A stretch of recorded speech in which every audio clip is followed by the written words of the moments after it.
Hello, everybody.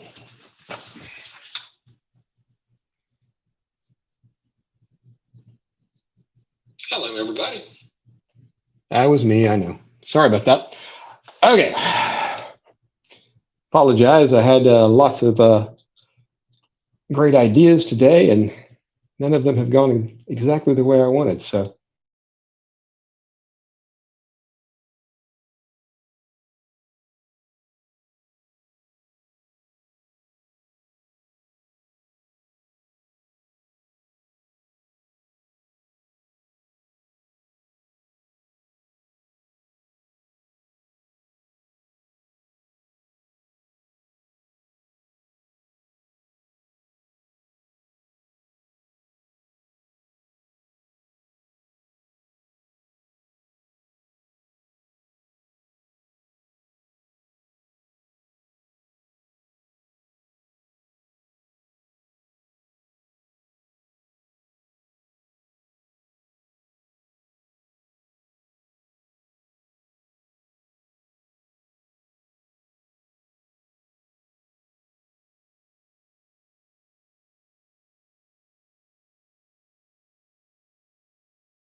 Thank you, Jody. Now can you hear me?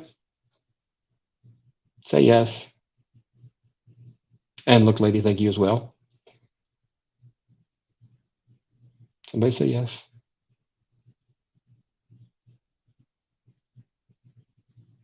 Much better. Thank you. Okay, sorry about that. I just went through this whole long spiel, so I'll go over it again. So there are two different sets of pliers and lip grippers here. One of them just says it's a 6-inch combo. That's my green one. 6-inch pliers, 9-inch lip gripper. The other set is this Calamus. That's going to be the black set, which is a 7-inch pair of pliers, the black ones with the lip grippers. What I was basically saying about those, when you compare them side by side, you can see that the 6-inch, even though they're only an inch shorter, they're just a much smaller set. And I tend to fish for panfish, etc. This is going to be the set I use. I also don't like the split ring piece on the black set. That's this little guy right here. Just hangs over the edge. Makes it harder to get hooks out. Now, when I ordered it, I knew that's exactly what it had. I just don't like that style. And like I said, the 7-inch combo, the Calamus, it comes with this case that you can put on your belt for the lip gripper. The other set did not. The reason I bought these is, even though I just said I don't much care for most of Cast King's items, they were under $10 for both pieces, or per set, I should say. And you just can't go wrong with a pair of pliers and a lip gripper under $10, right? Not the Calamus, the other one. It's actually it actually is longer by about an inch, even though they both are supposed to be 9-inch. And I like the mechanism on this one, which probably isn't really any different. It just feels more sturdy and everything, and it is a little bit heavier. So that's where I'm at on these. I just kind of wanted to share those real quick because I don't have a lot to say about much of anything. And Jody did ask, and I did answer, that whether she knows it or not, I don't know. So what is there to do for preparing to fish the beach in Pensacola? Well, I have never fished saltwater in my life. I have seen the ocean. Well, I've seen the Gulf once, and I've seen the Atlantic once. And that was both when I was a kid. So this is going to be fun for me. We're only going down for the weekend, so I'm not going to get much fishing in. But there you go. Get all this out of your way, out of my way, somebody's way. So what I have been able to find out from watching YouTube videos and talking to people is I think I'm going to be fishing for some pompano and some whiting and maybe some redfish, and then who knows what else.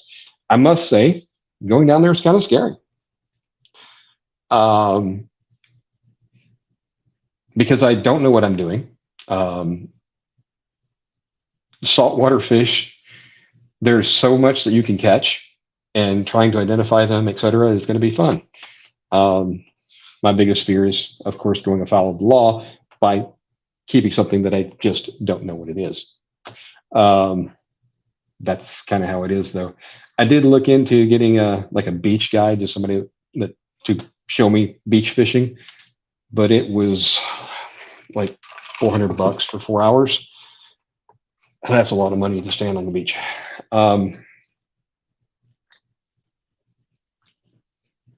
Although, of course, they do provide all the equipment, all the rigs, all that kind of stuff. But I think I'm going to eventually take some of my own stuff anyway if I decide I like this. So that's what I'm going to do. Another thing that I've always done with fishing, since I've been an adult anyway, is I always liked one-piece rods. Have only a couple of 2-piece rods, and that was because I bought them recently. I've got some 2-piece ultralight rods as well, but I can't think of anything I'm going to be fishing in saltwater that I'm going to want to use an ultralight for. For my reels that I'm going to carry, I'm thinking a Cast King Rover that I have. Again, not a huge fan of Cast King, so if it gets corroded and goes all nuts, it's not going to kill me, but it is rated for saltwater. I've got a PC Fun Chaos 60 that I'm taking and an Abu Garcia 7000. No, I'm sorry, I'm not taking a PC Fun, I don't think. I'm going to take the Catfish Pro 600.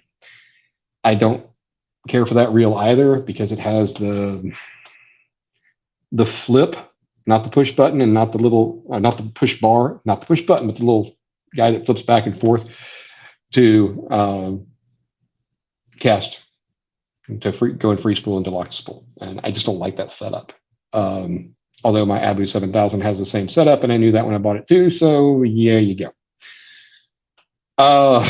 So what I've been able to learn about rigs, I don't have all of my equipment with me, or all of the parts that I want to have, because the Pompano rigs are going to be a lighter weight, like I think I'm going to use a 10-pound leader on those, and fluorocarbon. And of course, I don't keep fluorocarbon on hand because nothing around here needs it. The Pompano rigs are basically a high-low rig, just like a Catfish rig, high-low rig. And the bait I'm going to use, I don't know what I'm going to use. I'm probably going to get some shrimp and try to get hold of some blue crabs. And if all else fails, maybe I can find something freshwater to fish while I'm down there. Although, like I said, I'm only going to be there for a couple of days and have other obligations in addition to that. So we'll just kind of start off here. Let me get that off because it's going to glare. If you have not shopped at Temu, don't. It's addictive, and they spam the snot out of you with, special deals that are only good for a certain amount of time, which I don't know if that's true or not. But one of the things that I did order off of there is these little spools. Now, I was hoping they were bigger than they are, although I'm sure they're the exact size that they said. They're made out of an EVA foam, but I was hoping they could hold like trot line, and they might hold 3 wraps of that, which is not going to suit my purposes, but they might be good for these rigs. What I have here is some 60-pound mono, and these are going to be for my redfish / whatever else I can possibly catch. You got the red drum, you got the black drum. Apparently there are blacktip sharks, although I'm not really going to be fishing for them, but if they're in the water, you don't have a lot of choice of what's going to bite on you sometimes. So what I'm going to do is I'm going to start off probably too long here because I always do that. But we're going to make a high-low dropper, basically. Let me get the line straight here. So what we're going to do is we're just going to go around itself, make a loop, right? Okay. And then we're going to take the tail end, which is going to be fairly long right now because this is going to be the top one. We're going to go around 3 times, make it basically a knot, like an overhand knot, but 3 times, if I can get it to cooperate. Okay, so we got 3. Now, with everything still open, I'm just going to put my finger here. Then we're going to do 3 more.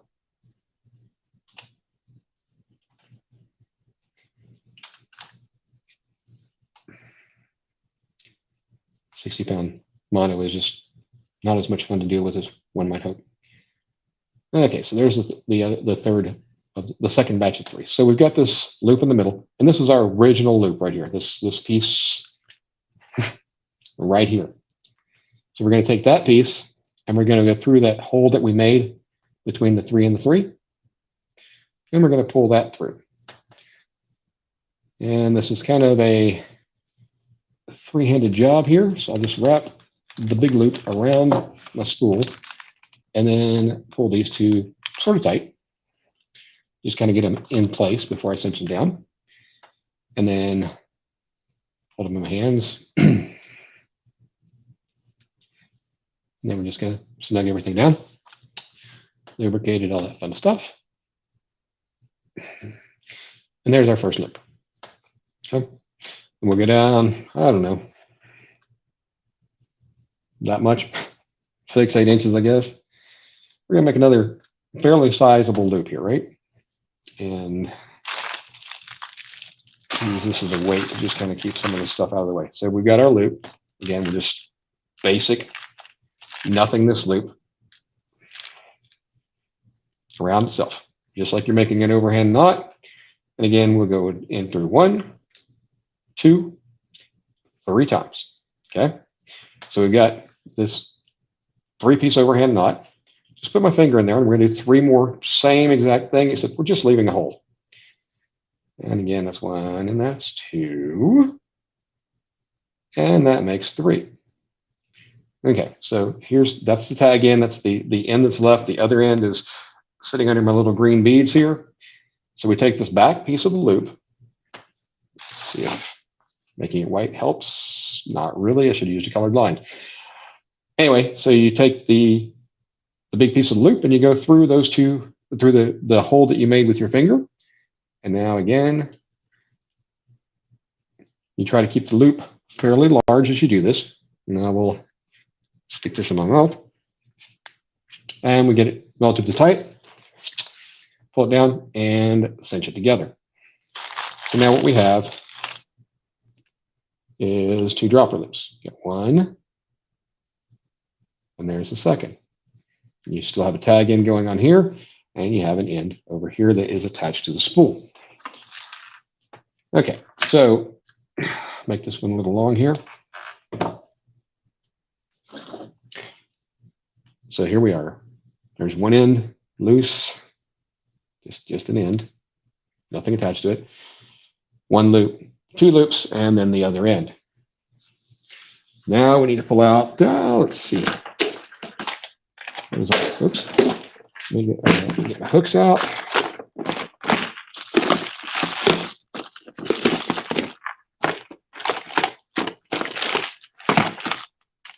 There's some swivels.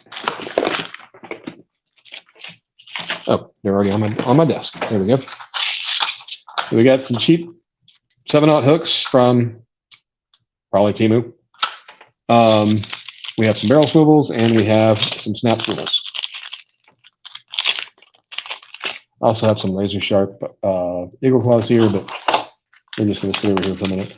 So the problem with salt water is it's corrosive. So I'm going to have to rinse everything off each day after I use it. Or, as Danny Stone tells me, I will come back to something that's been seized up. Of course, that's no fun. So for the top of the rig, just a standard Palomar knot on the barrel swivel.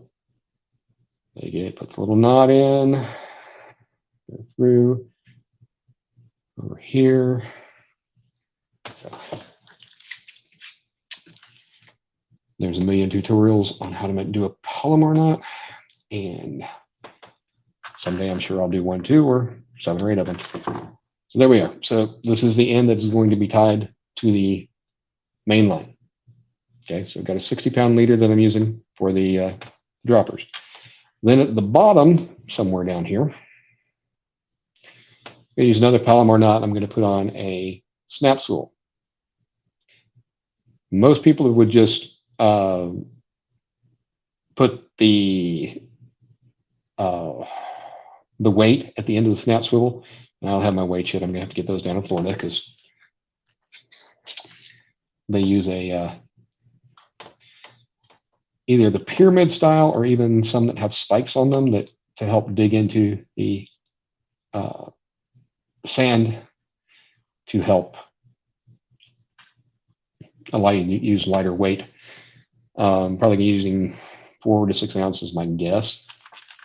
I'll know more when I get there and go to a bait shop and start talking to people. So that's the rig right there. That's the guts of it.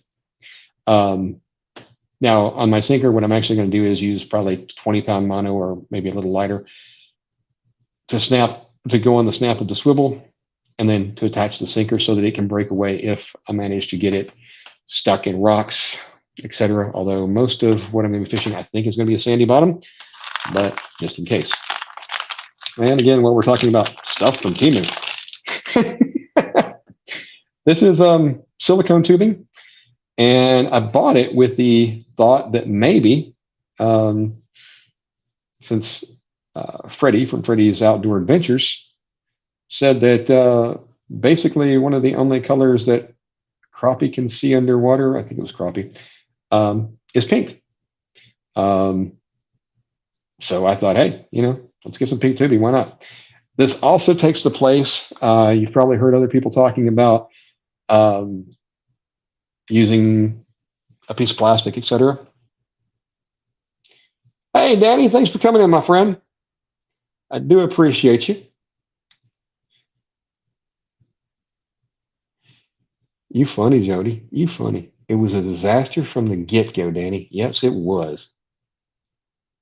Oh, Danny, I screwed up. So I don't need to go back so you can see me screw up. I'm really good at this. At screwing up, I mean. Um, Watch it, Jody. So I thought this would be good for dropper loops on like crappie rigs and stuff. But I also thought, and Danny's going to laugh at me because you really don't do this with pompano rigs. I'm sorry, with redfish rigs. Now, pompano rigs, you do. They like all kinds of color, apparently. But I'm going to use this, some double line over just on my dropper loop. I'm just folding it in half like you would when you put your hook on and everything else. And we'll slide this on here. So that serves a couple of purposes. The first one is it gives a little more rigidity.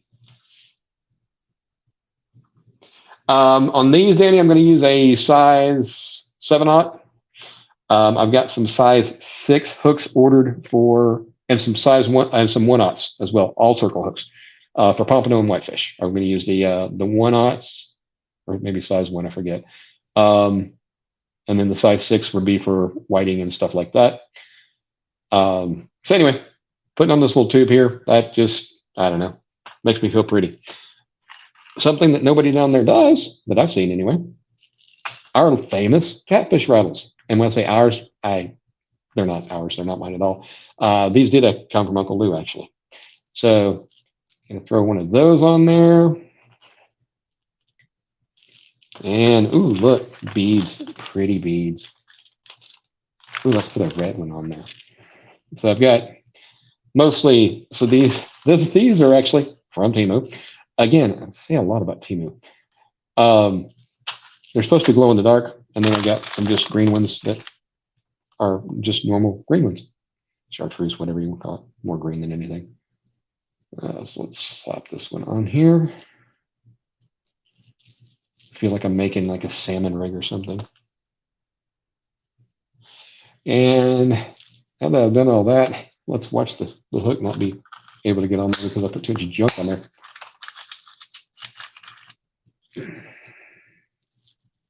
It's okay. That pink stuff will compress a little bit. And let's see, so top of rig here, so I want it to, I want to go hook to be facing upward if possible, if at all possible. Slap that through there.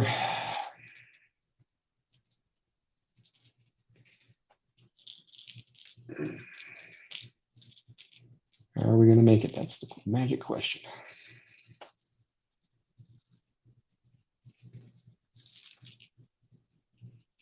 Okay, so I put too much garbage on there. Who knew, right? Let's see if I get enough space when I take that one bead off, bat it out.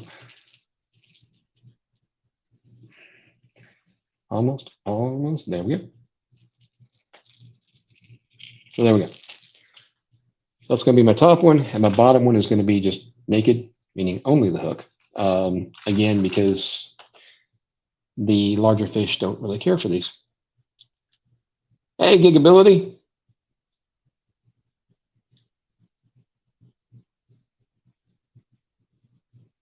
Keep the beads close to my hook. You win, Danny.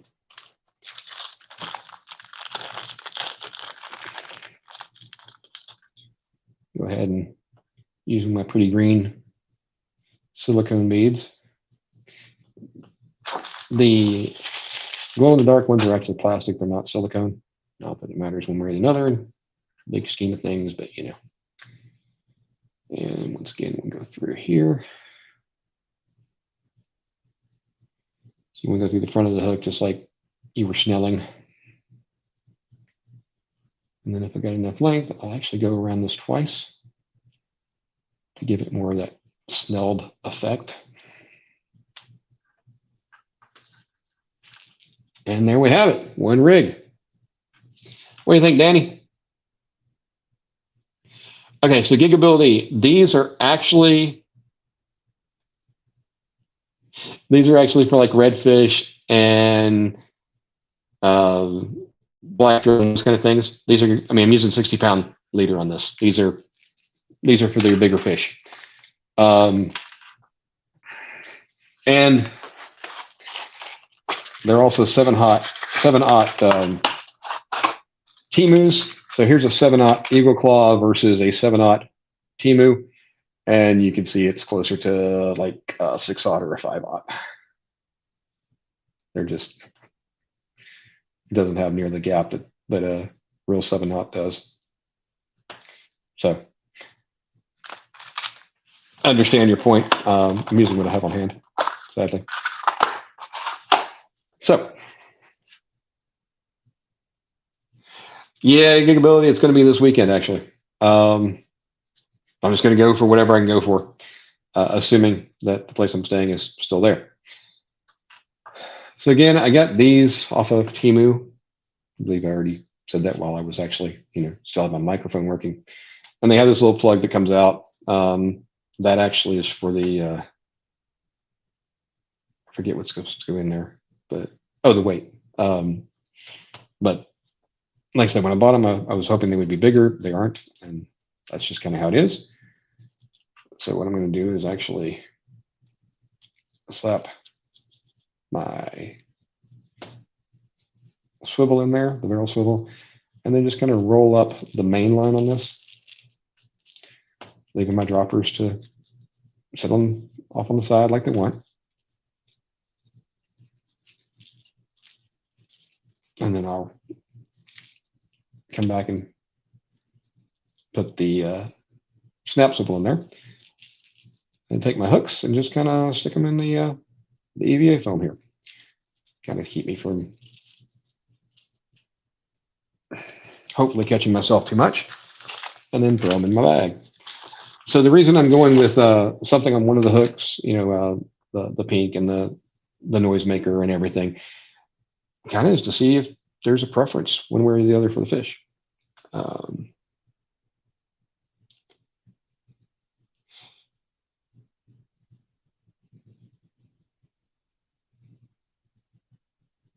Hey, wannabe.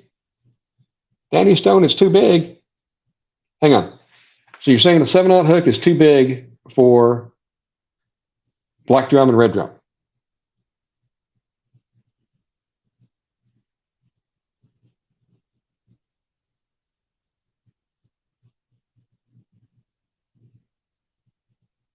Well, now, Gigability, where you at, brother?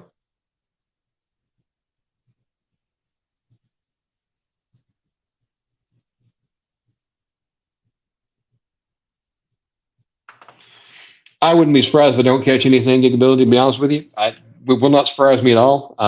I'm pretty good at skunking. I have watched all of John Parker's videos. So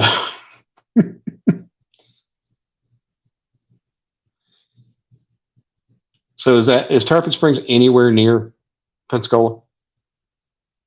Because I have no clue.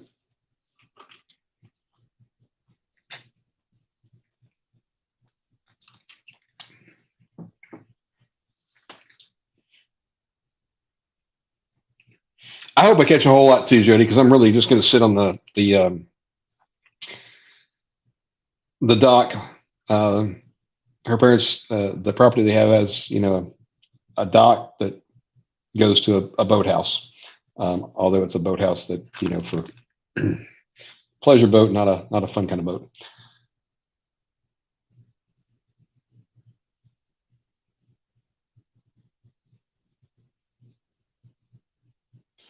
Well, thank you, Danny. Like I say, I do have some more hooks coming. I lost. For those that have seen the look I fell out of a kayak video, I went kayak fishing in somewhere. Wow, where was I? Oh, Hot Springs. And that was my first time in a kayak. And of course, I carried too much stuff and rolled the kayak over, trying to turn around in my seat. I would lean the wrong direction and I knew I was going to go over and did it anyway. Because trying to reach the rod holder behind me, I'm not flexible enough. That's all there is to it. And I lost my cat. The one box of stuff that I lost was my catfish stuff. Had all the good stuff. Had the had lots of different sorts of sizes hooks, a lot of weight. Needless to say, that's what made it go straight to the bottom. All my beads, all my rattles, all my swivels. Fortunately, I had most, some of that stuff still at home, but I lost a good amount of money in that little box. But oh well, I had fun. That's all that matters. Yeah, when I went to Hot Springs, actually, I asked Matt, want to be outdoors, for some pointers down there, and uh, he was real helpful on that. And I think he told me about the kayak place, but it was amazing on Lake Hamilton, I believe, which is the one in Hot Springs, which I believe is Hamilton. Renting a pontoon boat was like $600. I could go to Lake Washita, which is about 30 to 45 minutes away. I could have rented one in the $400 range, which really is not nice.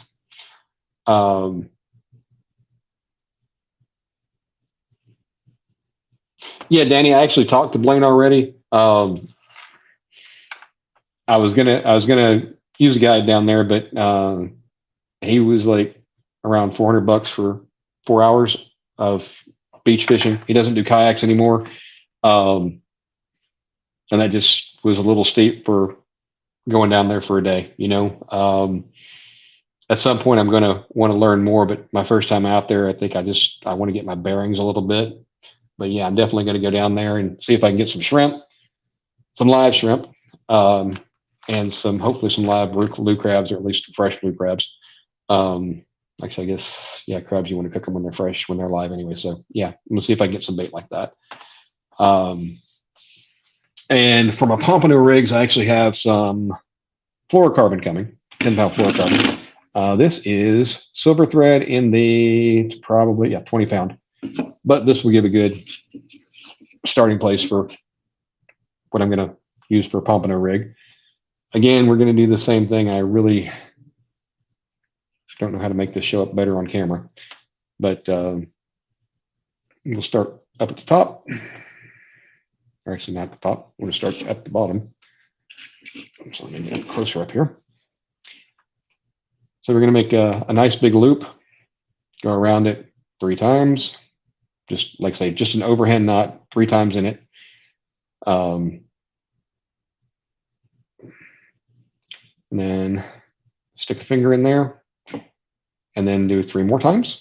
And all we're doing with the finger there is we're opening up a loop. 1, 2, 3. Okay, so we take the original loop that we have, which is this big one, and we run it through the small loop, like so. And this is going to create our dropper, right? So we keep that open, and then we pull on 2 ends, and it's best you kind of have to stick one of these pieces in your mouth. And it takes 3 hands. So you pull that down, and then wet it so you can pull it tight, tight, and that gives you your dropper. Okay.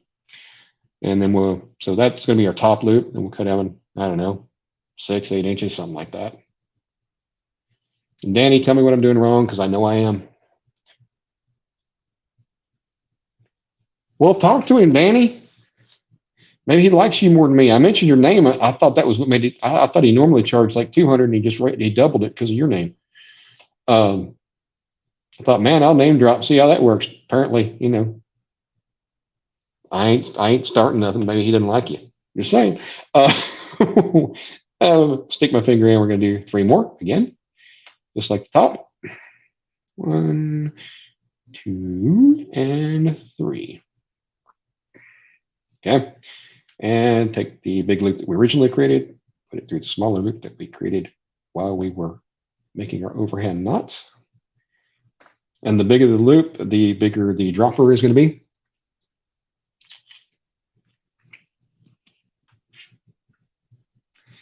And then you just pull it somewhat, snug it up wet it, and then pull it tight.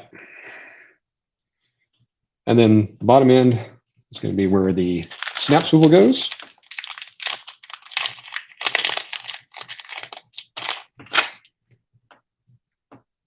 Which your weight will attach to this, or like in my case, like I say, I'm going to use a lighter line to attach the. Well, I may use a lighter line to attach the sinker. Danny says it's going to be just nothing but sand bottom unless I go to the jetty. So I've never seen the property I'm going to be at, and it's going to be her car, so I'm a little concerned about trying to take her car away from her to go do things. Although her parents will be there, her sister will be there as well, so they'll have a couple of cars. Okay, so there's the bottom of it, and then just come up here and snip off and put the barrel swivel on top. As soon as I find my barrel swivels again. Here they are. There's snaps. There's some barrels.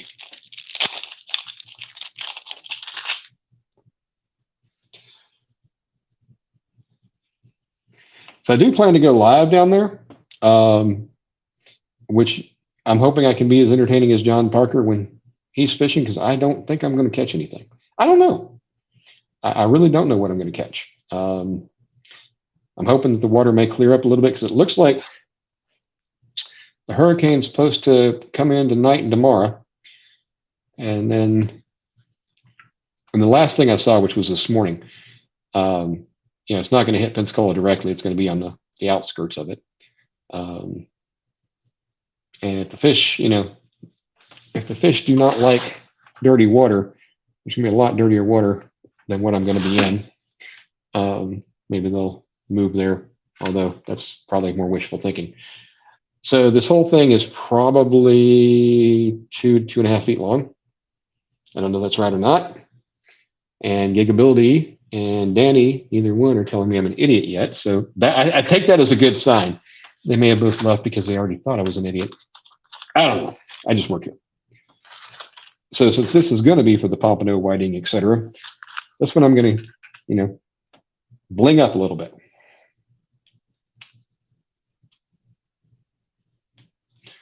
So take one of our loops, put on this pretty little pink tubing that serves no real purpose other than, ooh, look, it adds color and a little rigidity, hopefully to make them stand off better, but who knows. And let's see, let's use purple. Put a rattle on there. And like I say, the videos I've watched of people, making their rigs, I didn't see anybody use any of these rattles. So I don't know if it's a good way or a bad way. It could work in my favor. It could work against me. I do not know. And since I don't have hooks to put on these, I guess I'll just let that one sit the way it is until my hooks come in. But basically, I just wanted to get on here and make a few rigs. Let people tell me what I'm doing right and wrong and all that fun stuff. And I've got 6 people in here. 2 are me, 1's Jody, 1's want to be outdoors, 1's Gigability, and 1's Danny. So hey, everybody's talking. That's good.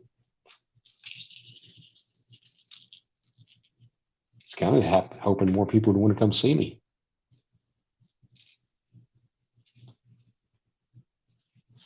Oh, Gigability's a professional. I need a professional. Mostly one that does mental health, but hey, take what you can get, right?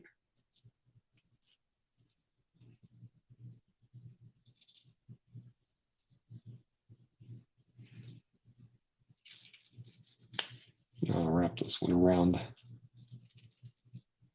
the rattle just a little bit, just so it doesn't come loose on me while I'm waiting on stuff from Amazon. That's the lovely Miss Becca, we call it. So here's what my rig is going to look like minus the hooks at this point. So here's the top. Going to 1 dropper. Come down here. Here we go. 1 dropper. 2nd dropper. And yeah, I realize what those look like right now, and I apologize, but yeah. And then there's my snap swivel for the weight. So that's kind of what I'm going on there.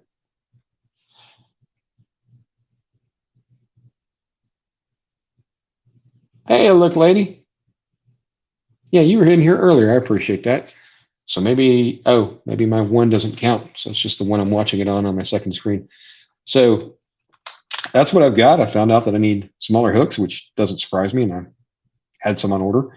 So guys, let me see if I can. Hey, looky there. I should have done this a long time ago. Paste. So there's the link if anybody would like to join me. I'd love to hear from Danny or Gigabilities. Oh, sorry. I thought I had marked somebody I didn't mean to. Hate it when that happens. Don't we all?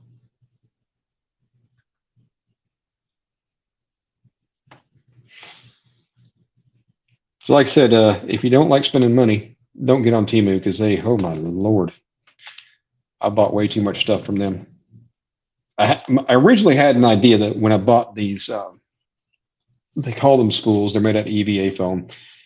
My plan was to try to, I wanted something like a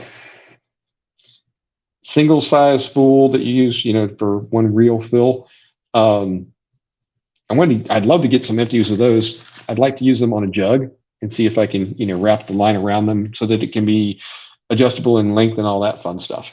That was the idea behind when I bought these, and I tried to imagine in my head how big they would be, and they are just not that big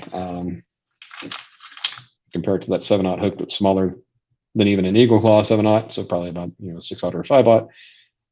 That's what they look like. The width is, the whole eye won't. Yeah, the eye does bottom out in there, but it's about the width of an eye on the hook. So it'll hold. I don't know, a few yards maybe of the 60-pound line, but nothing major.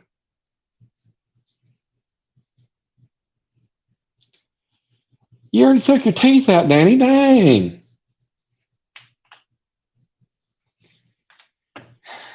Now you're just showing off because you have teeth.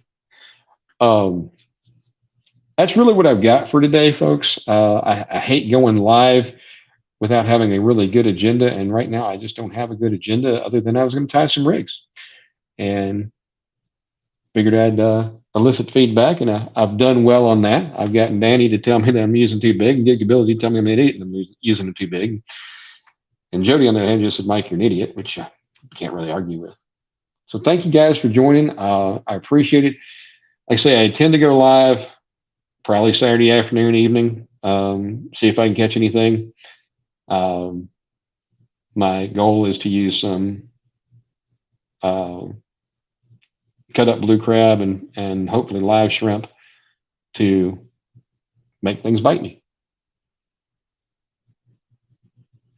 Yeah, Danny, I did actually look at some pompano rigs, actually. And that's where some people were talking about. I'm sorry, on the pompano, they were 1/0 or size 1 hooks. And I was looking at the redfish, and they were talking about using 8/0 hooks. I was like, I don't have any 8/0s right now, but I got 7s. And that's kind of where I came up with, like I said, the idea for the rig, using the adding the color with the tubing I'd already bought, and beads, and thought I'd throw the rattle on there. Everything else likes rattles. Maybe the rattles work, maybe they won't. But we will find out one way or the other. And the other thing is, I'm trying to use different colors. So like this one is a yellow and red and with the pink, and this one's more of a plum and a glow in the dark with the pink. I'm just going to kind of mix up different color combinations and see if that helps. In addition to the actual live bait, I am going to pick up some either fish gum or fish tape, I think it's called, to put on the hooks as in addition to the bait.